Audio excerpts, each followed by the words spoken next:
Dans cette station-service proche du métro Picpus dans le 12e arrondissement de Paris, les voitures défilent. Mais ce matin, le prix du litre du samplon 98 a atteint la barre des 2 euros.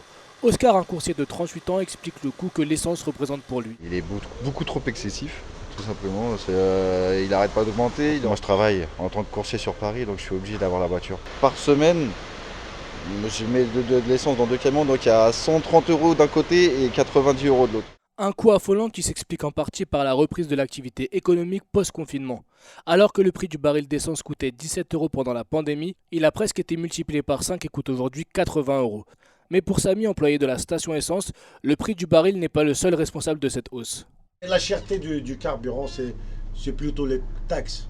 Sur 100 euros de carburant vendu à la pompe, tu as 86 euros de taxes d'État. Ça s'appelle la TIPP. Ce qui est aberrant, c'est la TVA sur la taxe. Des taxes qui poussent les stations à augmenter leur prix, ce qui entraîne une perte de clientèle dans les stations parisiennes. L'essence en dehors de Paris, elle est encore moins chère que Paris. Donc qu'est-ce qu'ils font les gens qui travaillent en dehors de Paris? Quand ils vont à leur boulot, ils font le plein sur leur lieu de travail. Donc résultat, on vend moins à Paris. 3 ans après le mouvement des Gilets jaunes qui manifestait contre la hausse du prix des carburants, le prix au litre n'a jamais été aussi haut. Alors qu'il battait des records en 2018 avec son prix de 1,55 €, le litre de diesel coûte aujourd'hui entre 1,80 € et 1,90 € dans les stations de la capitale.